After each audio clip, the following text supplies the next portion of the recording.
স্ত্রীকে বললেন, আমার ছেলেকে গোসল করায় দাও, নতুন জামা কাপড় পরিয়ে দাও, বাদশার দাওয়াতে যাচ্ছি। আল্লাহু আকবার। হাজেরা গোসল করাইলেন, নতুন জামা কাপড় পরাইলেন। মা ইসমাইলের দিকে তাকায় আর কয়, কি গো ইব্রাহিম, আমার ইসমাইল রে আগে তো এত সুন্দর দেখায় না কোনো দিন।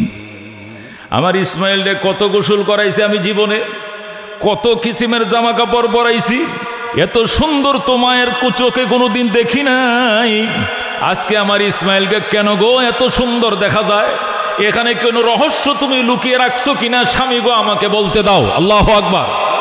কোনো রহস্য গোপন থাকলে আমারে খুলে বলো। ইব্রাহিম বলে, কোনো রহস্য নাই, বাদশার দাওয়াতে যাইতে হয়। বাদশা বলতে হাজারা বুঝছিলেন দেশীয় কোনো বাদশা, রাষ্ট্রীয় কোনো বাদশা এরকম মনে করছিলেন, কিন্তু ইব্রাহিম বুঝাইছিলেন হাকামুল হাকিমিন আল্লাহ। উনি বুঝাইছেন মহান বাদশাকে, ওনার দাওয়াতে যেতে হয়। হযরত ইব্রাহিম আলাইহিস সালামকে যেখানে জমরাতে পাথর মারে, আপনারা যারা হজে উমরায় গেছেন, পাথর মারার যে জায়গা আছে, এখান থেকে সোজা দক্ষিণ দিকে পাহাড়ের উপরে এটা সুন্দর করে একটা মেহরাবের মতো তৈরি করা আছে, সবুজ দাগ দেওয়া আছে। ওইটাই মাজবা ইসমাইলের জবের জায়গা, স্মৃতিময় জায়গা এখনও আছে। ইব্রাহিম সেখানে নিলেন, শোয়াইলেন। ইসমাইল বলেন, বাবা আপনার চোখ বেঁধে রাখেন, আমাকে উপর করে শোয়ান, ছাকুটা দাঁড়িয়ে এলন, আমার হাত পাগুলো শক্ত করে বেঁধেলন। জীবন বিয়োগের টাইমে যদি মৃত্যুর যন্ত্রণা সইতে না পেরে হাত পাগুলো নাড়াচাড়া করি, আর আমার গায়ে রক্ত যদি ছিটে পয়গম্বরের গায়ে পড়ে, কোরবানি কবুল হবে না। এই জন্য আমাকে হাতে পায়ে বেঁধে নেন, আমাকে উপর করে শোয়ান। যখন আমাকে জবে করবেন, আপনার চোখ আমার চোখ যদি মিলে যায়, পিতা পুত্রের মায়ার চাউনিতে হয়তোবা 1 মিনিট ভাবতে পারেন জবে করব কি করব না। এই ভাবনায় যদি একটা সেকেন্ড দেরি হয় চাকু চালাইতে, ইসমাইল কবুল হবে না। ইসমাইলের মায়া ইব্রাহিম পরীক্ষায় উত্তীর্ণ হবে না, এটা মেনে নিতে পারি না গো খলিলুল্লাহ। আপনার চোখগুলো বেঁধে নেবেন, আমাকে ওপর করে শোয়াবেন, ছাকুটা ভালো করে ধার করে নিবেন। একটা দরখাস্ত, আমার রক্তমাখা জামা আমার মায়ের কাছে পৌঁছায় দিবে। আমার আদরের মা ইসমাইল করে যখন কানবে, ওই সময় আমার জামাটা আমার মাকে অনেক সান্ত্বনা দিবে। ওই জামাটা, রক্তমাখা জামাটা মায়ের কাছে পৌঁছায় দিয়েন গো বাবা। এই বলে ইসমাইল সমস্ত প্রস্তুতি সম্পন্ন করলেন, ইব্রাহিমও সম্পন্ন করলেন। আল্লাহু আকবার বলে ফুঁস দিতে শুরু করলেন। আল্লাহু আকবার, আল্লাহু আকবার আওয়াজ আসতেছে। এই যে ফুঁসাইতেছে শক্তি দিয়া, এই যে শক্তি দিয়ে ফুঁসাইতেছে ইব্রাহিম, একটা নবীর গায়ে 100 জান্নাতি পুরুষের শক্তি, কয়শো? বেহেশতি পুরুষের 100 পুরুষের শক্তি, এরকম শক্তি দিয়ে হীরার মতো তরবারিটা ফুঁসাইতেছে আর আল্লাহু আকবার বলতেছে। কিন্তু চাকু তো কাটে না। জিব্রাইল আকাশ থেকে বলতেছে, লা ইলাহা ইল্লাল্লাহ। এটা বলতে বলতে চোখের পলকে চাকুর কাছে জিব্রাইল আইসা ইসমাইলকে টান দেয়া সরায়া দুম্বাটা চাকুর নিচে ঢুকাইয়া দিছে। পাশে শুয়ে তাইকা ইসমাইল বলতেছে, আল্লাহু আকবার ওয়ালিল্লাহিল হামদ, বলে আল্লাহু আকবার। এটা আল্লাহর কাছে এত পছন্দ। একটা অংশ ইব্রাহিমের, মাঝখানের অংশটা জিব্রাইলের, শেষের অংশটা ইসমাইলের। এই 3টা অংশ মিলে তাকবীরে তাশরিক হয়ে গেছে। আল্লাহু আকবার, আল্লাহু আকবার, লা ইলাহা ইল্লাল্লাহ, আল্লাহু আকবার ওয়ালিল্লাহিল হামদ। আল্লাহর কাছে এত পছন্দ।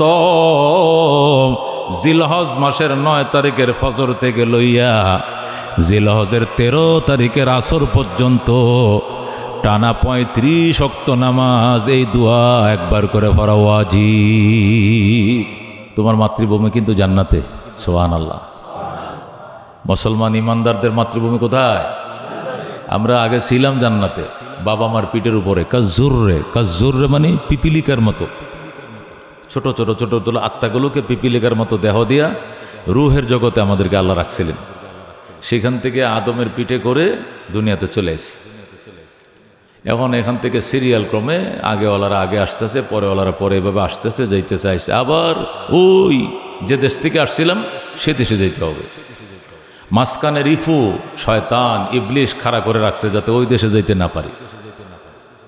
ওই সন্ত্রাস, ওই ছিনতাইকারী, ও হাইজাকার সে রাস্তায় দাঁড়ায় রয়েছে আমাকে যাতে আমার দেশে যাইতে না দেয়, মাতৃভূমিতে না ফেলে জাহান্নামে ডাইভার্ট করার জন্য। যেরকম নাউজুবিল্লাহ, সংগ্রাম করে, যুদ্ধ করে এই ডাইভার্ট ষড়যন্ত্রকে রুখে দিতে হবে, জান্নাতে যাইতে হবে। সুবহানাল্লাহ।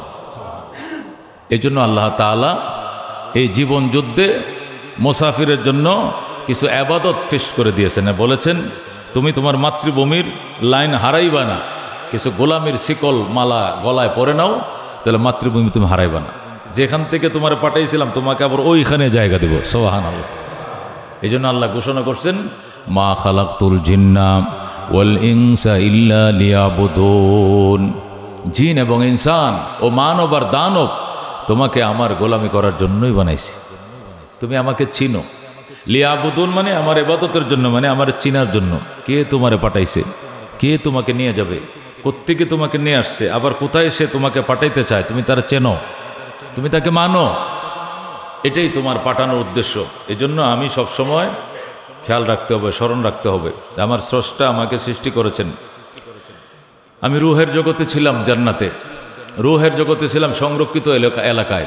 এখান থেকে বাবা আমার পিঠে করে আমাকে বাবারে ফালাইছে ইন্ডিয়াতে, শরণদ্বীপে, শ্রীলঙ্কা, মাকে পাঠাইছে জেদ্দায়। 360 বছর পর্যন্ত এই বিচ্ছেদ অবস্থা থেকে থেকে থেকে থেকে 360 বছর পরে আরাফার ময়দানে জাবালে রহমতের পাহাড়ের যে বড় ফিলার, উঁচু ঠিলা, ওখানে যায়া হযরত হাওয়া তার স্বামীরে খুঁজে যে এত বড় মাঠ, এই দিকে কোনো আমার স্বামী আইছে কিনা। এই উঁচা ঠিলাটার উপরে যাও, চারদিকে তাকায়, হঠাৎ করে দেখে যে হযরত আদম আসতেছে। যেরকম আল্লাহু আকবার। উপর দিকে ডাক দিলেন, স্বামী এদিকে, এদিকে, স্বামী এদিকে। হযরত আদম সেখানে গেলেন, যাওয়ার পরে ওনাদের এক মিলন হলো 360 বছর পরে। যেরকম সুবহান। এই 60 বছর পর্যন্ত শুধু বলছে রব্বানা যালামনা আনফুসানা ওয়া ইল্লাম তাগফির লানা ওয়া তারহামনা লানাকুনান্না মিনাল খাসিরিন। আল্লাহ, আমি আমাদের উপরে জুলুম করেছি। রাব্বানা, হে আমাদের রব, যালামনা, আমরা আমাদের উপরে জুলুম করেছি। ওয়া ইল্লাম তাগফির লানা, যদি আমাদেরকে ক্ষমা না করেন, লানা ওয়া তারহামনা, আমাদের উপরে দয়া না করেন, লানাকুনান্না মিনাল খাসিরিন, আমরা ক্ষতিগ্রস্ত হয়ে যাব। প্রত্যেকটা শব্দ বহু বচন। এখানে মোনাজাতকারী হইল 2 জন, কিন্তু শব্দ ব্যবহার করছে মনে হয় যেন অনেকজন। কতক্ষণ ঠিক কিনা? রব্বানা, হে আমাদের রব, হে আমাদের প্রতিপালক। অথচ দোয়া করছে এই সময় জগতে মানুষ তারা 2 জন, স্বামী স্ত্রী। কে? আদম আর হাওয়া। তো 2 জনের জন্য বহু বছর, মনে হয় যেন 1000 জন, লাখো জনের জন্য দোয়া করতেছে। কারণটা কি? ওনাদের পিঠের ভিতরে সব সন্তানরা এই সময় লুকিয়েছিল। যেরকম সোহান। বাবা মা দোয়া তাদের জন্য করেছে, আমরা সন্তানদের জন্য অগ্রিম দোয়া করে গেছে। যেরকম সোহান। এই জন্য তারা বহু বচন সিগা শব্দ ইউজ করছে, ব্যবহার করছে। 360-65 বছর পর্যন্ত দোয়া করার পরে আল্লাহ তাআলা তাদের দোয়া কবুল করলেন। ফাতাবা আলাইহি ইন্নাহু হুয়াত তাওয়াবুর রাহিম। আল্লাহ বলেন, আমি তার তওবা কবুল করলাম, আমি তওবা কবুলকারী এবং দয়ালু, এটার স্বাক্ষর আমি নিজেই রাখলাম। যেরকম সুবহানাল্লাহ। হযরত আদম আলাইহিস সালাম, হযরত হাওয়া আলাইহিস সালামের এরপরে মিলন ঘটল। মিলন ঘটার পরে নতুন ইতিহাস। এখান থেকে আমি যেটা বোঝাতে চাচ্ছিলাম, আল্লাহ তাআলা আমাদেরকে বানাইছেন তাকে চিনে রাখার জন্য, জেনে রাখার জন্য, তার পরিচয় সবসময় দিলের মধ্যে থাকার জন্য, যে উনি আমাকে বানাইছেন, উনি আমাকে নিয়ে যাবেন, ওনাকে ছাড়া আমি আর কাউকে চিনি না, ওনাকে ছাড়া অন্য কাউকে আমি পূজা করব না। এটা সবসময় মনে রাখতে হবে। এটাই মানুষ সৃষ্টির কারণ। এটাকে বলছে মা খালাকতুল জিন্না ওয়াল ইনসা ইল্লা লিয়াবুদুন। জিন এবং ইনসানকে আমি বানাইছি আমার ইবাদতের জন্য। ইবাদত 3 প্রকার। কয় প্রকার? শারীরিক ইবাদত, এরপরে মালি সম্পদের ইবাদত, আর একটা হলো আত্মার ইবাদত। ইবাদত কয় প্রকার? শরীরের ইবাদত হলো নামাজ। দেহকে কষ্ট করাইয়া দাঁড়াও, উপর হও, সোজা হও, আবার মাটিতে কপাল ঠেকাও, ডাইনে মাথা মোড় দাও, বামে সালাম ফেরাও, উপোস থাকো, 12 ঘন্টা 14 ঘন্টা খাওয়া যাবে না, সেই সেহরির টাইমে খাইছো, আরেকবার পরে সন্ধ্যাবেলা খাবা, এর আগে খাওয়া দাওয়া বন্ধ। এগুলো শারীরিক আবাদত, শরীরকে এক্সারসাইজ করে, শরীরকে শ্রম দিয়া গাম ধরায়া এবাদত করে। এটা কি আবাদত? শারীরিক আবাদত। আর কিছু আবাদত আছে শুধু মালি আবাদত। এই আবাদত শরীরের উপরে নয়, দেহের উপরে নয়, আত্মার উপরে নয়, শুধু মালের উপরে আবাদত। এটা কোরবানি। এটা কি? কোরবানি। বাস আল্লাহ সম্পদ দিছে, সম্পদের যাজা, সম্পদের খায়ের আদায় করো, জাকাত দাও। কি দাও? জাকাত। কোরবানি এটা মালি আবাদত। কিছু আবাদত আছে মালি এবং জানি দুইটার সমন্বয়। এটা হলো হজ। হজের মধ্যে মালও লাগে, দেহও লাগে। শুধু টাকা পাঠায় দিলে হজ আদায় হবে না, নিজেও যাইতে হবে সাথে। নিজে যাইতে অক্ষম হলে বদলি একটা লোক হইলেও দিতে হবে অন্তত, যে আমার পরিবর্তে তুমি যাইয়া সালামটা রওজায় দিয়ে আসো, তোয়াফটা আমার পক্ষ থেকে তুমি করে আসো। নিজে যাইতে হবে না, তো নিজের কি বদলি হইলেও পাঠাইতে হবে, মালের সাথে জানও দিতে হবে। জান আর মাল দুইটার সমন্বয়ে একটা ইবাদত আছে, ওইটার নাম কি? হজ। তো ইবাদত দুই প্রকার, তিন প্রকার। একটা হলো জানের ইবাদত, আর একটা হলো মালের ইবাদত বা মাল আর জানের সমন্বয়, আর একটা হলো আধ্যাত্মিক ইবাদত। এটা জানের সাথে সম্পর্ক নাই, মালের সাথে সম্পর্ক, এটা আত্মার সাথে সম্পর্ক। আশহাদু আল্লা ইলাহা ইল্লাল্লাহু ওয়া আশহাদু আন্না মুহাম্মাদান আবদুহু ওয়া রাসূলুহু। এই যে কালিমা পড়লাম, শাহাদত পড়লাম, ঈমানে মুজমাল মুফাসসাল পড়লাম, কোরআন তেলাওয়াত করলাম, জিকির করলাম, তসবিহ পড়লাম, তাহলিল পড়লাম, সত্য কথা বললাম, সত্যের পক্ষে সাক্ষী দিলাম, অসত্যের বিপক্ষে সাক্ষী দিলাম, আমার আত্মাকে ইউজ করে যত কিসিমের নেক আমল করছি, এগুলো আধ্যাত্মিক ইবাদত, আত্মার ইবাদত। যেরকম সুবহান। এই তিন প্রকার ইবাদতের মধ্যে একটা ইবাদত হইল মালের ইবাদত। এই মালের ইবাদতের বিশেষ একটা ইবাদতের নাম হলো কোরবানি। বিশেষ একটা ইবাদতের নাম কি? বিশেষ ইবাদত কোরবানি। আল্লাহ তাআলার কাছে এত দামি, এত দামি কোরবানি আল্লাহর কাছে, এত দামি। কুরবানির দিন কোন দিন? কোরবানির দিন। প্রাণী জানোয়ারের গলায় চাকু চালানোর থেকে এত দামি ইবাদত ওই দিন আরেকটা নেই। কুরবানির দিনের জন্য, কুরবানির দিনের ওই মুহূর্তের জন্য সব ইবাদতের থেকে কুরবানি করা সব বেশি। সুবহানাল্লাহ। ওই দিনের জন্য। এই জন্য কুরবানির ঈদকে বলা হয় বড় ঈদ। কি বলা হয়?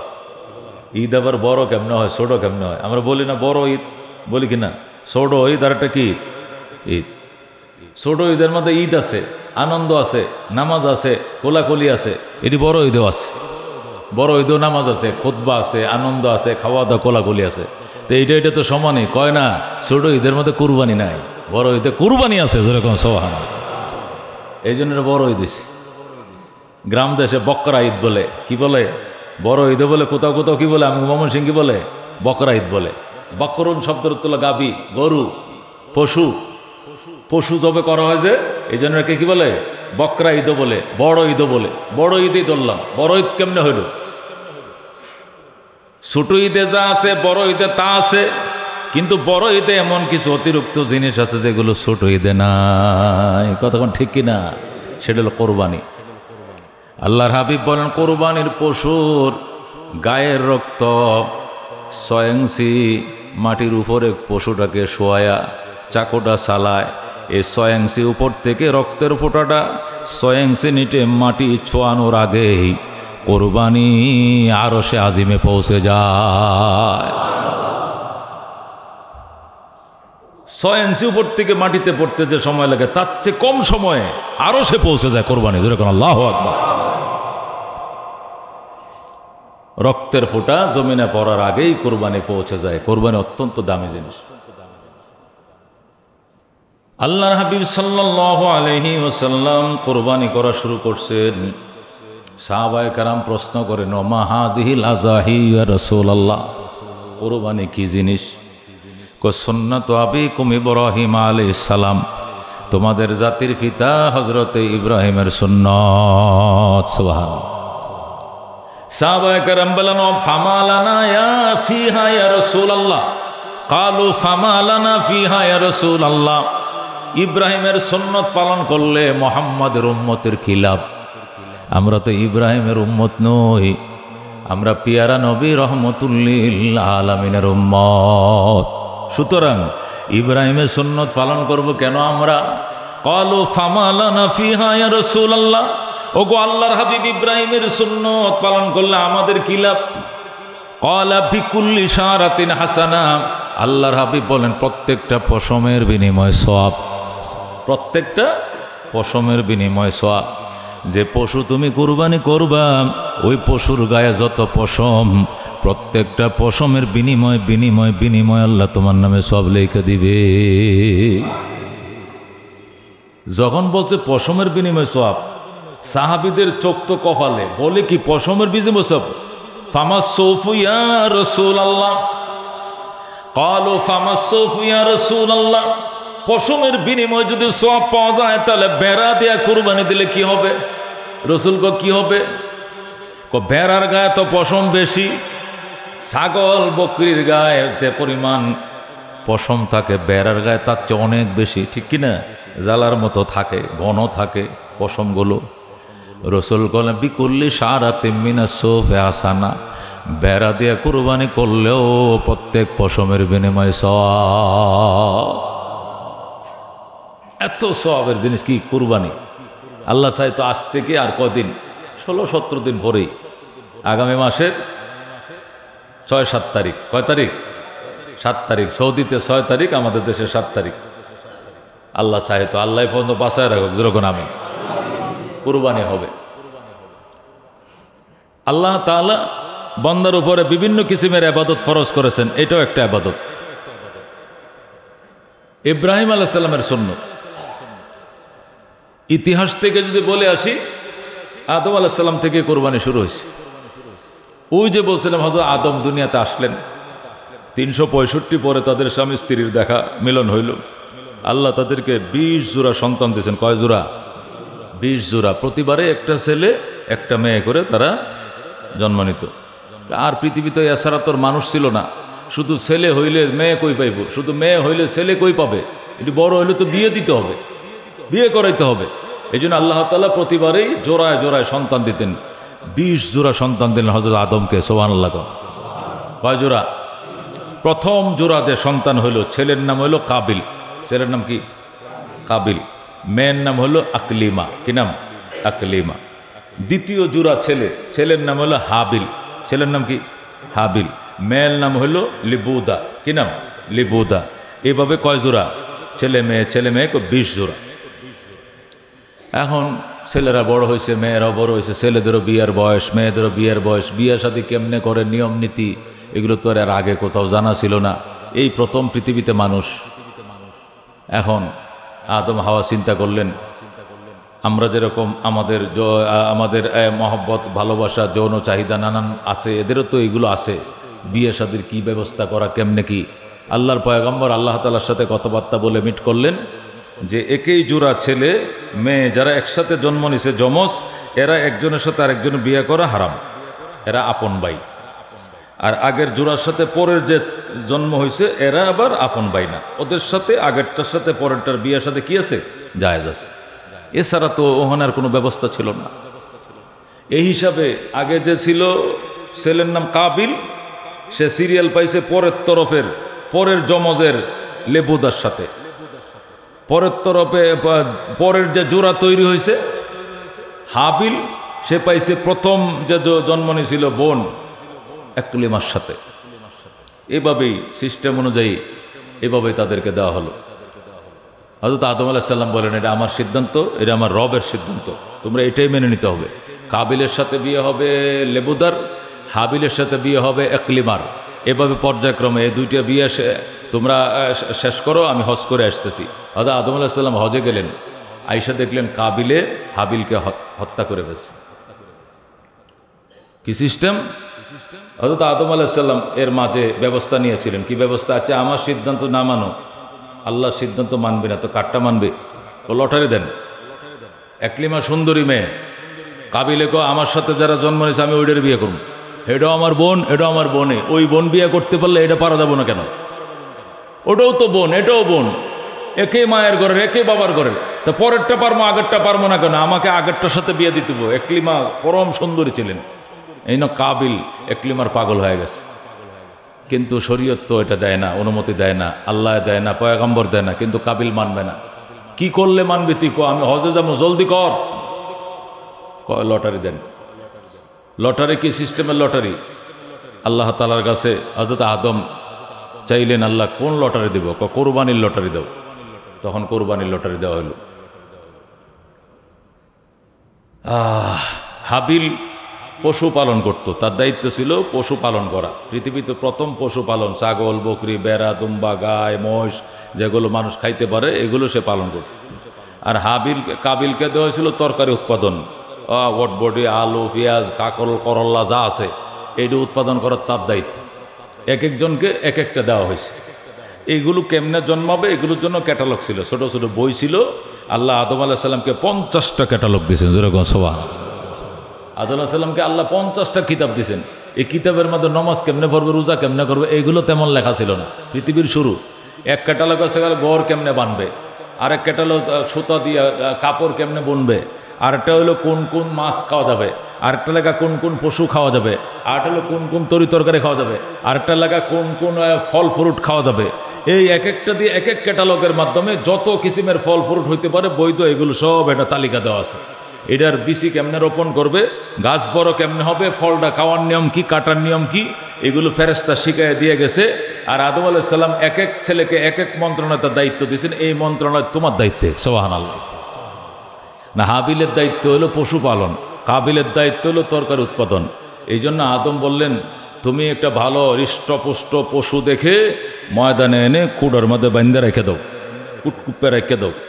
আর তুমি এক কাঁচা আলু, তরকারি, সবজি, বটবটি, করল্লা, তিতকলা যা আছে যে উৎপাদন করো বিভিন্ন, এক কাঁচা এনে মাঠে রাখো, রাইকে দূরে দাঁড়াও। আমি আল্লাহর কাছে দোয়া করতেছি, আল্লাহ যারটা কবুল করবেন, আল্লাহ তার কোরবানি যারটা কবুল হবে তার সাথে আমি একলিমাকে বিয়ে দিব। রাজি আছো? রাজি আছো? তো তখনকার কুরবানি জবের মাধ্যমে হইতো না। তখনকার কুরবানি কি আকাশ থেকে আগুনের মাধ্যমে আগুন এসে জ্বালিয়ে ভস্মিত করে দিত। এগুলো খাওয়া দাওয়া যাইতো না। যারটা জ্বালিয়ে পুড়িয়ে দিত তার কুরবানি কবুল হইতো, এটা নিয়ম ছিল। দেখা গেছে ওই তরকারির খাঁচা এমনি পড়ে রয়েছে, কিচ্ছু হয় নাই। হাবিলের পশুকে আল্লাহ আকাশের আগুন দিয়ে ভস্মিত করে দিলেন। সুবহানাল্লাহ। হাবিল সাকসেস হয়ে গেল, ফাঁস করলো, একলিমাকে হাবিলে বিয়া করবে। এখন তো ফয়সালা শেষে। আদম বললেন, আর ঝগড়া কার্য করিচ্ছা, এটা হাবিলের নামে একলিমার বরাদ্দ, আল্লাহর সিদ্ধান্ত, তোর বাবার সিদ্ধান্ত, লটারি তোর ভাগ্যের সিদ্ধান্ত, সব সিদ্ধান্ত একই। হাবিলে বিয়া করবে একলিমাকে, তুই করবে লেবুদাকে, আমি গেলাম। এই বলে আদম চলে গেলেন হজে। এদিক দিয়ে কাবিল হাবিলকে হত্যা করল। আমার মনের বোনকে বিয়ে করতে দিবে না, তোরে দুনিয়াতে থাকতে দিব না। কাবিলে হাবিলকে হত্যা করল। আরেক ঘটনা, লম্বা ঘটনা। হত্যা করার পরে অনেক ঘটনা, এগুলো বলা উদ্দেশ্য নয়। তো বুঝাইলাম যে কথাটা, কোরবানি এটা আদম যুগেই ছিল। হযরত শীস আলাইহিস সালাম কোরবানি করছেন, নূহ আলাইহিস সালাম কোরবানি করছেন, ইব্রাহিম আলাইহিস সালাম কোরবানি করছেন। হযরত ইব্রাহিম আলাইহিস সালামকে আল্লাহ তাআলা 120 বছর বয়সে, কয় বছর বয়সে? 120 বছর, মতান্তরে 98 বছর বয়সে, দুইটাই মত আছে। বুড়োকালে আল্লাহ ছেলে দিলেন ইসমাইল। কিনা? ইসমাইল। ওয়াইফের বয়স, হাজারের বয়স 98, বাবার বয়স 120। এই বৃদ্ধকালের আল্লাহ তাআলা থেকে কান্নাকাটি করে সন্তান আনছে। আল্লাহ সন্তান দিছে। এই 7 বছর 8 বছর বয়স হয়েছে, মায়াবী হয়েছে বাচ্চাটা, অনেক সুন্দর। আখেরি নবীর নবুয়তের নূর তার কপালে চমকাইতেছে। সুবহানাল্লাহ। আল্লাহ তার কপাল দিয়েই কি করবে? শেষ নবীকে পাঠাবে দুনিয়াতে। আল্লাহু আকবার। এই জন্য আখেরি নবীর নবুয়তের নূরটাও, ফোকাসটাও তার কপালে ছিল। এই ঝকঝক করছিল হযরত ইসমাইল। এই ইসমাইলের প্রতি নির্দেশ আসলো, জবে করো। ইব্রাহিম আলাইহিস সালাম স্বপ্ন দেখলেন, ঘুম থেকে উঠলেন, ইয়া বুনাইয়া, ইয়া বুনাইয়া, আমার আদরের সন্তান, ইন্নী রাআইতু ফিল মানামি আন্নী আযবাহুকা, আমি স্বপ্ন দেখলাম তোমাকে জবে করছি। আমি তোমাকে কি করছি? জবে করছি, মানে করার প্রস্তুতি নিছি আর কি। জবে কইরা ফেলাইছে এরকম না। আযবাহু, জাবাহা ইয়াজবাহু, মানে জব করিব, করিতেছি বা করিব, করে ফেলেছি না। যে করে ফেলে জাবাহাতু বলতেন, ইন্নি জাবাহাতু, আমি স্বপ্ন দেখেছি তোমাকে জবে করে ফেলাইছি, এরকম যদি দেখতো তাহলে ইসমাইল জবে হয়ে যেত। পয়গম্বরদের স্বপ্ন যেভাবে বাস্তবায়ন হবে কি সেইভাবে 100% হবে। কিন্তু জাবাহাতু দেখে নাই, তিনি দেখছেন কি আসবাহু। এটা আরবে একটা গ্রামারের ব্যাপার আছে, এটা বুঝবেন না আরবি না পড়লে। অতীতকাল বোঝায় একটা, আর একটা সম্মুখকাল বোঝায়। এখানে সম্মুখকালের কথা বলা হয়েছে, সামনে ভবিষ্যৎকাল যেটাকে বলে আর কি। আমি স্বপ্ন দেখেছি বাবা তোমাকে যেন জবে করব বা করিতেছি বা করিব। ইসমাইল মুখের উপর বলে দিলেন। ইব্রাহিম বলেন ফানজুর মাজা তারা, বাবা আমি তো নবী, আমি স্বপ্ন দেখেছি তোমাকে জবে করছি বা জবের প্রস্তুতি নিচ্ছি, তুমি কি বলো? কলায়া আবাথি, ইসমাইল বললেন আমার আদরের পিতা, ইফাল মা তোমার, যেভাবে তুমি দেখেছো জবে করতে এইভাবে বাস্তবায়ন করো। সুবহানাল্লাহ, যেভাবে দেখছো এইভাবে। তার মানে যদি দেখছো জবে করে ফেলাইছো তাহলে সোজা ফুস দিয়ে জবে করো, আর যদি দেখছো যে জবের প্রস্তুতি নিচ্ছ তো যত ধরনের প্রস্তুতি সব তুমি নাও, তাতে আমার কোনো আপত্তি নাই। সাতাজিদুনি ইনশাআল্লাহু মিনাস সাবিরিন, আল্লাহ চাহিতো অতি শীঘ্রই আমাকে ধৈর্যশীলদের অন্তর্ভুক্ত পাইবা। হযরত ইসমাইল ইনশাআল্লাহ বলছিলেন, সাতাজিদুনি ইনশাআল্লাহু মিনাস সাবিরিন, অতি শীঘ্রই সহসাই নিশ্চিত আপনি আমাকে ধৈর্যশীলদের অন্তর্ভুক্ত পাবেন ইনশাআল্লাহ চাহিতো। আমাদের নবী বলেন ইসমাইল যদি ইনশাআল্লাহ না বলতেন তাহলে এই সাকতলে সইতে পারতেন না, এটা তার সইত না, এটা কোলাইতে পারতেন না। কিন্তু ইনশাআল্লাহ বলার কারণে শোয়া পর্যন্ত আল্লাহ তাকে তৌফিক দিছে, এই হিম্মত দিচ্ছে, একটু নড়ে নাই, একটু নড়ে নাই, আল্লাহ তাকে শোয়াই দিছে যেরকম সুবহানাল্লাহ। কিন্তু স্বপ্নটা কি ছিল? আমি দেখছি তোমাকে জবে করার প্রস্তুতি নিছি, জবে করছি বা করব। আল্লাহ কয় আমি প্রস্তুতি দেখাইছি, জবে আমার উদ্দেশ্যও না, জবে আমার কি না প্রস্তুতি উদ্দেশ্য। একদম যত প্রস্তুতির দরকার সবে ইব্রাহিম নিলেন। স্ত্রীকে বললেন আমার ছেলেকে গোসল করায় দাও, নতুন জামা কাপড় পরিয়ে দাও, বাদশার দাওয়াতে যাচ্ছি। আল্লাহু আকবার। হাজেরা গোসল করাইলেন, নতুন জামা কাপড় পরাইলেন। মা ইসমাইলের দিকে তাকায় আর কয় কি গো ইব্রাহিম, আমার ইসমাইল রে আগে তো এত সুন্দর দেখায় না কোনো দিন। আমার ইসমাইল রে কত গোসল করাইছে আমি জীবনে, কত কিসিমের জামা কাপড় পরাইছি, এত সুন্দর তো মায়ের চোখে কোনোদিন দেখি নাই। আজকে আমার ইসমাইলকে কেন গো এত সুন্দর দেখা যায়? এখানে কোনো রহস্য তুমি লুকিয়ে রাখছো কিনা স্বামী গো, আমাকে বলতে দাও। আল্লাহু আকবার। কোনো রহস্য গোপন থাকলে আমারে খুলে বলো। ইব্রাহিম বলে কোনো রহস্য নাই, বাদশার দাওয়াতে যাইতে হয়। বাদশা বলতে হাজারা বুঝছিলেন দেশীয় কোনো বাদশা, রাষ্ট্রীয় কোনো বাদশা এরকম মনে করছিলেন। কিন্তু ইব্রাহিম বুঝাইছিলেন হাকামুল হাকিমিন আল্লাহ, উনি বুঝাইছেন মহান বাদশাকে, ওনার দাওয়াতে যেতে হয়।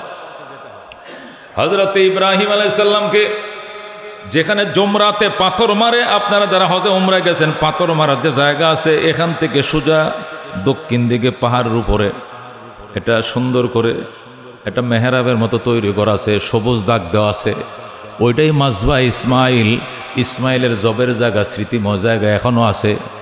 ইব্রাহিম সেখানে নিলেন, শোয়াইলেন। ইসমাইল বলেন বাবা আপনার চোখ বেঁধে রাখেন, আমাকে উপর করে শোয়ান, ছাকুটা দাঁড়িয়ে এলন, আমার হাত পাগুলো শক্ত করে বেঁধেলন। জীবন বিয়োগের টাইমে যদি মৃত্যুর যন্ত্রণা সইতে না পেরে হাত পাগুলো নাড়াছাড়া করি, আর আমার গায়ে রক্ত যদি ছিটে পয়গম্বর গায়ে পড়ে, কোরবানি কবুল হবে না। এই জন্য আমাকে হাতে পায়ে বেঁধে নেন, আমাকে উপর করে শোয়ান। যখন আমাকে জবে করবেন আপনার চোখ আমার চোখ যদি মিলে যায়, পিতা পুত্রের মায়ার চাউনিতে হয়তোবা 1 মিনিট ভাবতে পারেন জবে করব কি করব না। এই ভাবনায় যদি একটা সেকেন্ড দেরি হয় চাকু চালাইতে, ইসমাইল কবুল হবে না। ইসমাইলের মায়া ইব্রাহিম পরীক্ষায় উত্তীর্ণ হবে না, এটা মেনে নিতে পারি না গো খলিলুল্লাহ। আপনার চোখগুলো বেঁধে নেবেন, আমাকে ওপর করে শোয়াবেন, ছাকুটা ভালো করে ধার করে নিবেন, একটা দরখাস্ত, আমার রক্তমাখা জামা আমার মায়ের কাছে পৌঁছায় দিবে। আমার আদরের মা ইসমাইল ইসমাইল করে যখন কানবে, ওই সময় আমার জামাটা আমার মাকে অনেক সান্ত্বনা দিবে।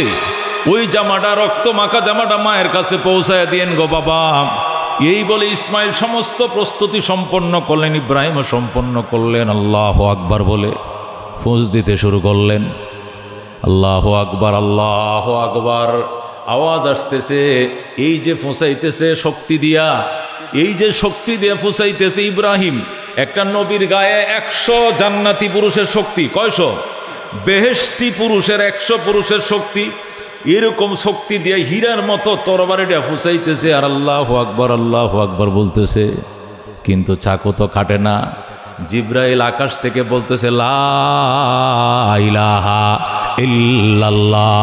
এটা বলতে বলতে চোখের পলকে চাকুর কাছে জিব্রাইল আইসা ইসমাইলকে টান দেয়া সরায়া দুম্বাটা চাকুর নিচে ঢুকাইয়া দিছে। পাশে শুয়ে তাইকা ইসমাইল বলতেছে আল্লাহু আকবার ওয়ালিল্লাহিল হামদ, বলে আল্লাহু আকবার। এটা আল্লাহর কাছে এত পছন্দ। একটা অংশ ইব্রাহিমের, মাঝখানের অংশটা জিব্রাইলের, শেষের অংশটা ইসমাইলের। এই তিনটা অংশ মিলে তাকবীরে তাশরিক হয়ে গেছে। আল্লাহু আকবার, আল্লাহু আকবার, লা ইলাহা ইল্লাল্লাহু আল্লাহু আকবার, আল্লাহু আকবার ওয়ালিল্লাহিল হামদ। আল্লাহর কাছে এত পছন্দ,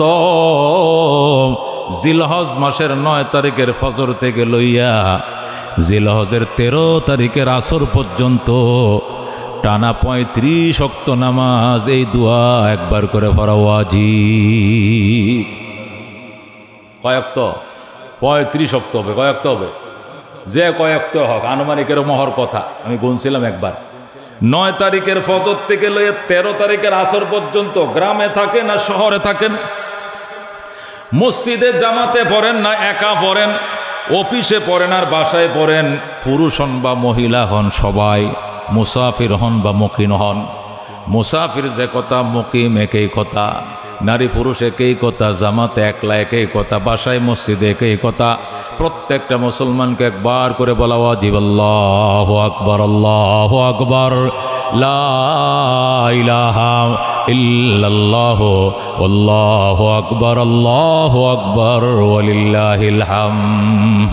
ইতিহাস মনে রাখেন কোত্থেকে আসছে এটা? এটা 3 মনীষীর কালাম একত্রিত হয়েছে। কয় মনীষীর? একজন হযরত ইব্রাহিম আল্লাহর খলিল, আরেকজন জিব্রাইল সমস্ত ফেরেশতাদের লিডার, আরেকজন হযরত ইসমাইল জবিহুল্লাহ। 3 মনীষীর 3 মহান আল্লাহর সৃষ্টির, 3 মহান সৃষ্টির কালাম একত্রিত হওয়া আমার আল্লাহর কাছে এত চয়েস হয়েছে। আল্লাহ কিয়ামত পর্যন্ত আনেওয়ালা সমস্ত উম্মতের জন্য দোয়াকে ওয়াজিব করে দিয়েছে। এটা পড়তে হবে। আমরা পড়ি কিনা? সব সময় পড়ে। এই দিন আসতেছে সামনে ইনশাআল্লাহ। ও ভাইয়ারা, ও বন্ধুরা, যে কথাটা বলতেছিলাম, হযরত ইব্রাহিম আল্লাহ সমস্ত প্রস্তুতি সম্পন্ন করলেন, চাকুটা চালাইলেন, কোনো অভাব রাখলেন না, প্রস্তুতিতে কোনো ত্রুটি নাই। ইতিমধ্যে দুম্বা কোরবানি হয়ে যায়। ইসমাইল পাশে শুয়ে শুয়ে কান্দে, আব্বা আমি কি কবুল হই নাই? ইব্রাহিম কো তুমি না দুম্বা, এটা তো আমি দেখি নাই। এই কারিশমা আমার আল্লাহর, আমার কোনো ত্রুটি নাই। আমার আল্লাহু আকবার, আমার প্রস্তুতিতে কোনো ত্রুটি নাই। আল্লাহ ওনাকে দোস্ত। এই জন্য কুরবানি কেমন জিনিস, কুরবানি কি জিনিস এটা বুঝতে হবে। সব জিনিসের সার মর্ম আছে দোস্ত, এটারও সার মর্ম আছে। ব্রাহ্মণবাড়িয়ার বড় হুজুর রহমতুল্লাহ, সিরাজুল ইসলাম সাহেব রহমতুল্লাহ, ওনাকে বাংলাদেশে মুফাসসির হুজুর নামে উনি প্রসিদ্ধ ছিল। বাংলাদেশের মধ্যে এরকম বড় মুফাসসির আরেকটা তৈরি হয় নাই। উনি ব্রাহ্মণবাড়িয়ার বড় হুজুর। ব্রাহ্মণবাড়িয়া শহরে জামিয়া ইউনিসি একটা বড় মাদ্রাসা আছে, এটার উনি প্রিন্সিপাল ছিলেন, সিরাজুল ইসলাম সাহেব। উনার মতো তফসির বাংলাদেশের মধ্যে কোনো বাপের পুতে করে নাই। ব্রাহ্মণবাড়িয়া কেন্দ্রীয় ঈদগাহ ময়দানে সেই 80-র দশকে, হুজুর তো মারাই গেছে 90-এর আগে, দেলোয়ার হোসেন সাইদি সাহেব একটা বড় স্টেজে তাফসির করতে গেছে, যে মাঠে কেন্দ্রীয় ঈদগায়, আমি এবার ওই কেন্দ্রীয় ঈদগায় তাফসির করে আসছি, ব্রাহ্মণের ওই ঈদগাটাতে তাফসির করে আসছি। আমারও তাফসির ছিল 5 দিনের মধ্যে, আমি দ্বিতীয় দিনে তৃতীয় দিনে প্রধান ছিলাম, আমি করে আসছি। বিশাল বড় ঈদগাহ ব্রাহ্মণবাড়িয়া শহরে, পৌরসভার ভিতরে, সিটির ভিতরে। সাইদি সাহেব তাফসির করতে গেলেন, তো তাফসির মাঠের পাশে ইউনুসিয়া মাদ্রাসা, বিরাট বড় মাদ্রাসা, এবং সিরাজ সাহেব যে বাংলাদেশের শ্রেষ্ঠ মুফাসসির, এটা তো সাইদি সাহেব নিজেও জানে। এই জন্য হুজুরের সাথে সাক্ষাৎ করতে গেছে। কি করতে গেছে? যে বড় হুজুরের সাথে একটু সাক্ষাৎ, দোয়া লয়ে যায়, মুরব্বী মানুষ। সাইদি সাহেব কিন্তু আল্লামা আজিল হক সাহেব সহ বড় বড় পীর বুজুর্গদেরকে উনি অনেক মান্য করতেন, সম্মান করতেন।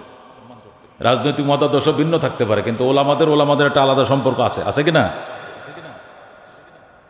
সিরাজ সাহেব হুজুরের কাছে গেছে, কইতেছে এ দেলোয়ার, এমনি কইতেছে। হুজুরের বয়স তখন 130 বছর, উনি 130 বছর বয়সে মারা গেছে। সুবহানাল্লাহ কোন তো এন্তেকালের আগের ঘটনা, বয়স তো 130। সাইদি সাহেবের বয়স তখন কত? 60, 58, 55 এরকম, 60 হইতে পারে। এ দেলোয়ার, ওই যে আমগো মাঠে তাফসির করতে আইছো তুমি? কয় হ্যাঁ হুজুর, এ না আইসি হুজুর, আর আমার দাওয়াত দিছে হুজুর, আইসি, আমার আসি। আচ্ছা, লা ইলাহা ইল্লাল্লাহ মুহাম্মাদুর রাসূলুল্লাহ, এটা কি? ওটা তো মুসলমানদের কালিমা, এটা তাফসির করো। যদি তাফসির করে যাইতে পারো তাহলে বুঝলাম তোর মাঠের তাফসির ঠিক আছে, নাইলে তুমি কি তাফসির করবা? তো হুজুর তো হাক্কা পাক্কা খায় গেছে। বড়দের সামনে অনেক কথা জানা থাকলেও কি ডরে বলে না, ভুলে যায়, অথবা বলে না। কোনো বলতে গেলে কোনো বেয়াদবিটা দিব হয় কিনা, এই তুমি কালিমায়ে তাইয়্যিবা তাফসির করো, লা ইলাহা ইল্লাল্লাহ মুহাম্মাদুর রাসূলুল্লাহ তাফসির করো। তো তাফসির তো উনি জানেই, বলতেও পারবে, কিন্তু সব কথা তো সবার সামনে বড় বলা যায় না। সাহাবায়ে কেরামের জানা কথাও যদি রসুল জিজ্ঞাসা করতেন, আবু বকর বলো তো এটা কি, আবু বকর জানলেও বলতো কি আল্লাহ ওয়া রাসূলু আলাম, আল্লাহ এবং তার রসুল কি জানে, ভালো জানে। মানে জানলেও কইতো কি আল্লাহ এবং তার রসুল কি জানে, ভালো জানে, আমি কইতে পারবো না, আমি বলতে পারবো না। সাইদি সাহেব চুপ করে রয়েছে। তুমি যেটা পারবা এটাও আমি জানি, তুমি যে বলতে পারবে এটাও আমি জানি, তবে আমার মতো বলতে পারবে না। কয় কেমনে? কয় কালিমা লা ইলাহা ইল্লাল্লাহ মুহাম্মাদুর রাসূলুল্লাহ সারমর্ম কথা কি জানো? আল্লাহর মতে মত, নবীর ফতে মত। ওনাদের ওই গ্রাম, ওখানকার স্থানীয় ভাষায় আল্লাহর মতে মত, নবীর ফতে মত। কি কথা ঠিক আছে নি? কথা ঠিক আছে তো? কথা কিন্তু ঠিক, এটাই কিন্তু কথা। করে 1 মাস তাফসির করলে গোড়া এটাই খুঁজে পাবেন। লা ইলাহা ইল্লাল্লাহ মানে আল্লাহ ছাড়া কোনো মাবুদ নাই, মানে আল্লাহর মতের বাইরে কোনো মত নাই। হাই কথা কোন ঠিক কিনা? মুহাম্মাদুর রাসূলুল্লাহ মানে মুহাম্মাদুর রাসূলুল্লাহ সাল্লাল্লাহু আলাইহি ওয়াসাল্লাম পথ ছাড়া অন্য কোনো কি নাই, পথ নাই। তাহলে সারমর্ম কি দাঁড়াইলো? আল্লাহর মতে মত, নবীর ফতে কথা ঠিক আছে নি? সাইদি সাহেব তো একবারে বুঝেন না, থু খাইয়ে গেছে আর কি। কথা তো ঠিকই কইছে এবং গোড়াড়াইতে কয়ে দিছে। আমি হয়তো এইটাই বললাম, ঘুরে ঘুরায় কোরআন হাদিসের আলোকে আর অনেক কিছু বললাম, কিন্তু সারাদিন যেটা বললাম হুজুর তো এক কথা এইটাই বলে দিছে। এই কথা, এই ঘটনাটা বলার উদ্দেশ্য হলো এই, সব জিনিস একটা কি আছে, সাদা সিধা সারমর্ম আছে। কবির গদ্যকারের গদ্য, পদ্যকারের পদ্য, একটা সারাংশ সারমর্ম থাকে কি না? থাকে। কুরবানির সারমর্ম কি? আদরের সন্তানের গলায় বাবার চাকু চালানো, এটা হলো কোরবানির ইতিহাস, সারমর্ম। ফুতের গলায় বাপে চাকু চালানো, এটা কয় কোরবানি। ওই 80,000 90,000 টাকা গরু আর ছাগল, বেড়া দুম্বা, এটা মুখ্য নয়। কোরবানির ইতিহাস হলো সন্তানের গায়ে বাপে গলায় বাপে চাকু চালানো, এটা হলো ইতিহাস, এটা কোরবানির সারমর্ম। ওইটাকে সামনে নিয়ে পরে কোরবানি করতে হবে, তাহলে কোরবানি হবে, নাহলে কোরবানি হবে না। আল্লাহু আকবার। দোস্ত, হযরত ইব্রাহিম আলাইহিস সালামকে আল্লাহ বললেন ইব্রাহিমুল্লাযী ওয়াফা, আমার ওই ইব্রাহিম যে তার প্রতিশ্রুতি পূর্ণ করেছে। জোরে বলুন সুবহানাল্লাহ। ইব্রাহিমুল্লাযী ওয়াফা মানে কি? আমার ওই খলিল, আমার ওই ইব্রাহিম যে তার প্রতিশ্রুতি 100% পূর্ণ করেছে। আর আমি ওইটাই চাইছিলাম, জবে তো চাই নাই, জবে তো দুম্বাই হবে, এটা আমার আল্লাহ জানাই ছিল। কিন্তু এই জন্যই প্রস্তুতির মধ্যে ওনার বিন্দু পরিমাণ কি ছিল না, ঘাটতি ছিল। এই কোরবানি আমাদের সামনে, এটা কিন্তু মনে রাখেন। এমন একটা গরু কিনবো মালিবাগের মধ্যে যাতে সবচেয়ে বড় হয়, ঘুরায় ঘুরে দেখামো আমি। হ্যাঁ, একবারে কোরবানি কারে কয়? 6.5 লাখ টাকা কিনছি, গুড়ার ডিমের সব হইতে না মিয়া। এই সমস্ত মনের মধ্যে থাকলে 40,000 টাকাতে একটা বিরিশ কিনছো, গাই কিনছো, কুরবানি করলেছো, যদি মন ঠিক থাকে আল্লাহ পশমের গোড়ায় গোড়ায় সব। কথা কোন ঠিক কিনা? এই জন্য সব দিনের সারমর্ম আছে। কোরবানির সারমর্ম হলো ফুতের গায়ে ফুতের গলায় বাপে চুরি চালানো, এটা গেল কি কোরবানি। খোদার বায় বাও, খোদার ফতে ফত, নবীর ফতে কি মত। এটা হলো তাওহীদের রেসালতের সারমর্ম, আল্লাহ রসুলের সারমর্ম, লা ইলাহা ইল্লাল্লাহ মুহাম্মদুর রাসূলুল্লাহর কি সারমর্ম। এই ফতে এখানেও হযরত ইব্রাহিম আলাইহিস সালাতু ওয়াস সালাম কুরবানি করে সাকসেস হইলেন। ইব্রাহিম জবে হয়ে সাকসেস, জবে না হয়ে জবে হওয়ার হুকুম। আজীবন আজীবন তার রেসালতের ফিসল নাম সাথে লেখাই ছিল ইসমাইলু জবিহুল্লাহ। এটা তার নবুয়তের সার্টিফিকেটের সাথে এটা জয়েন হয়ে গেছে, ইসমাইল জবিহুল্লাহ, মানে ইসমাইল খোদা কর্তৃক জবেকিত। ইসমাইল আল্লাহ কর্তৃক কি জবেকিত। জবে কি হয়েছে? আল্লাহ এটা কবুল করে এটা সিল মারিয়াতে ছাপ্পর মারে, আরশ থেকে ছাপ্পর মারিয়া তার নবুয়তের সিলের সাথে নবী যেরকম আমগো নবী যেরকম হাবিবুল্লাহ হয়েছে, তার বাপে যেরকম খলিলুল্লাহ হয়েছে, উনি জবিহুল্লাহ হয়েছেন যেরকম। সুবহানাল্লাহ। অথচ জবে হয় নাই, কিন্তু সিল মারছে কিসে? জবিউল্লাহর সিল আল্লাহ আরশ থেকে মেরে দিয়েছে যেরকম। আল্লাহু আকবার। যতদিন ইসমাইলের নাম লইবেন অতদিন বলতে হবে ইসমাইলু জবিহুল্লাহ, জবে না হয়েও জবিহুল্লাহ। কেন? প্রস্তুতির কোনো ঘাটতি ছিল না, কোনো ঘাটতি ছিল না। আদামু শফিউল্লাহ, ইব্রাহিমু খলিলুল্লাহ, মুহাম্মাদুর রাসূলুল্লাহ, মূসা কালিমুল্লাহ, ঈসা রূহুল্লাহ, আল্লাহু আকবার। আর ইসমাইলু জবিহুল্লাহ, ইসমাইল আল্লাহ কর্তৃক জবেকিত সন্তান, অথচ জবে হয়নি। আমার নবী বলতেন, অনেকে আরবরা জিজ্ঞাসা করতো, মানান্তা ইয়া মুহাম্মদ, তোমার পিতৃ পরিচয় দাও। মুহাম্মদুর রাসূলুল্লাহ, এটা তো আমরা জানি তুমি আল্লাহর রাসূল, কিন্তু পিতৃ পরিচয় দাও, বংশীয় পরিচয় দাও।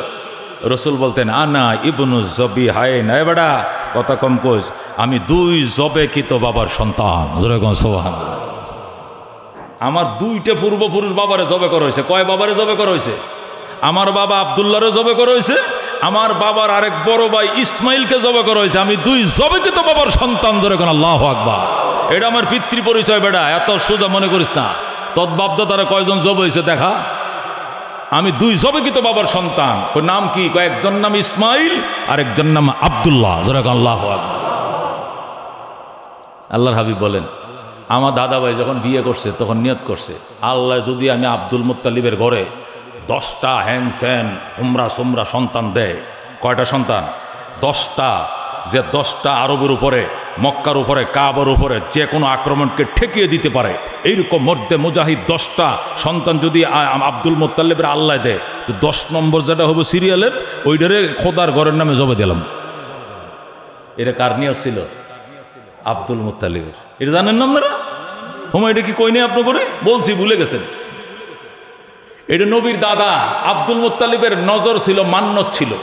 কি মান্যত ছিল? আল্লাহ যদি আব্দুল মুত্তালিবের ঘরে, আমি তো এই ঘরের মতো অল্লি, এই ঘরটার উপরে অনেক বান তুফান যাইতেছে, একবার ইয়া আইছিল, পরে ফিরিয়ে দিছি কোনো মতো, আল্লাহ ফিরাইছে। কে আইছিল? আব্রাহা বাদশাহ আইছিল, আব্দুল মুত্তালিবের জীবদ্দশায় তো আইছিল। পরে আব্রাহাকে আল্লাহ ধ্বংস করছে। এই জন্য পরে হযরত আব্দুল মুত্তালিব দোয়া করছেন, আল্লাহ যদি আমারে হ্যান স্যান হুমরা সুমরা শক্তিশালী শত্রু মোকাবেলা করতে পারে, 10টা ছেলে দেয়, খুশি হইয়া 10 নম্বর যেটা হইব, 10 নম্বরটারে এ খোদার ঘরের নামে খুশি হয়ে জবে দিলাম। এ 10 নম্বরটা হয়েছে রসুলের বাবা আব্দুল্লাহ। আল্লাহু আকবার। এখন আরবের লোকজন এক আব্দুল মুত্তালিব, আপনি তো ভদ্রলোক, আপনি তো কোনোদিন মিথ্যা প্রতিশ্রুতি দেন না। আপনি যে বিয়ের পর একটা নিয়ত করছিলেন, এটা মনে আছে নি? এটা তো আরবের সবাই সাক্ষী মানায় নিয়ত করছিলেন, আল্লাহ 10টা ছেলে দিবে, 10 নম্বরটারে খোদার ঘরের নামে, ওই ঘরের মালিকের নামে জবে দিবেন। আপনি তো সন্তান তো 10টা হয়েছে, তো কুরবানিটা করেন না, কারণটা কি? এটা তো তোরা মনে করে দেওয়ার আগে আমারও মনে আসিল, কিন্তু আমার আব্দুল্লাহর দিকে তাকাইলে আমার এমন মায়া লাগে, এটার পরিবর্তে 9টারে দিতে রাজি আছে, কিন্তু এইটারে দিতে পারবো না। আল্লাহু আকবার। কারণ কি? এইটার কপালে লুকাই রয়েছে আমাদের নবী মুহাম্মদুর রাসূলুল্লাহ। আল্লাহু আকবার। আমার নবীর নূরের ফোকাসটা তো আব্দুল্লাহর কপালে চমকাইতো, এটা তো অন্য চাচার কপালে চমকায় নাই। কার কপালে চমকাইছে? আব্দুল্লাহর কপালে। তা আব্দুল মুত্তালিবকে আমার এই ফুটটা এত সুন্দর লাগে, আমার দুনিয়াটা একদিকে, আমার আব্দুল্লাহ একদিকে, এটার কি করে জবে দিই? আচ্ছা অহরত তো একটা করছি, ইব্রাহিম যদি কি করছে, প্রথম দিন 100 উট কোরবানি দিছে স্বপ্ন দেখে, পরের দিন আরেকশো কোরবানি দিছে, তা আমি কোরবানি দিই। এই জন্য আব্দুল মুত্তালিব কি করছে, এই আবদুল্লাহর পরিবর্তে 3 দিনে 300 উট কোরবানি দিছে। চতুর্থ দিন স্বপ্ন দেখতেছে, আচ্ছা স্থগিত করা হইল তোমার ছেলের কোরবানি। আল্লাহু আকবার। আমি আবদুল্লাহকে জবে না করা সত্ত্বেও আবদুল্লাহকে জবে খিতার সন্তান হিসাবে আমি কবুল করে নেব আব্দুল মুত্তালিব, যা তোর 303 দিনের 300 উটের পরিবর্তে আমি আবদুল্লাহর জবেকে স্থগিত করে দিলাম, আমি জবে কিন্তু আবদুল্লাহ হিসাবে গ্রহণ করে নিলাম। আল্লাহু আকবার। এই জন্য ইসমাইলকে যেরকম আমগো নবী দেখে নাই, তার বাবা আবদুল্লাহকেও আল্লাহ তার বাপেরও আল্লাহ তার বন্ধুরে দেখায় নাই। না তোমার আব্বা জব হয়ে গেছে, তো তোমার আব্বার দেখায় লাভ নেই।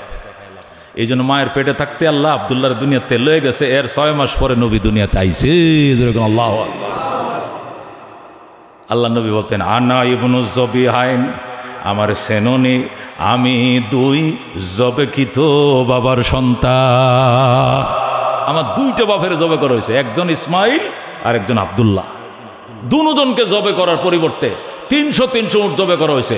জবের সম্পূর্ণ করা হয়েছে সমস্ত প্রস্তুতি, কিন্তু মালিক জবে না করেও আমার বাপ 2জনকে কবুল করে নিছে। তবে চিরদিন তাদের নাম জবিহুল্লাহ, এটা লাইসেন্স হয়ে গেছে। সুবহানাল্লাহ। দোস্ত, এই ইতিহাস, কোরবানির ইতিহাস অত্যন্ত জটিল ইতিহাস। মালের উপরে আল্লাহ ট্যাক্স বসাইছেন, কোরবানি করতে হবে। এই জন্য যার যেরকম সামর্থ্য আছে কোরবানি করব। কোরবানির প্রয়োজনীয় মাসলা মাসাইল কোরবানি আসার আগ পর্যন্ত যে কয়টা জমা থাকবে, ডেলি গুরুত্বপূর্ণ কথাগুলো আমি প্রতি শুক্রবারে বলবো, আগে ভাগে চলে আসবেন। আল্লাহ তাআলা আমাদেরকে আমল করার তৌফিক দান করে। আমিন। ওয়া আখিরু দাওয়ানা আলহামদুলিল্লাহি রাব্বিল আলামিন।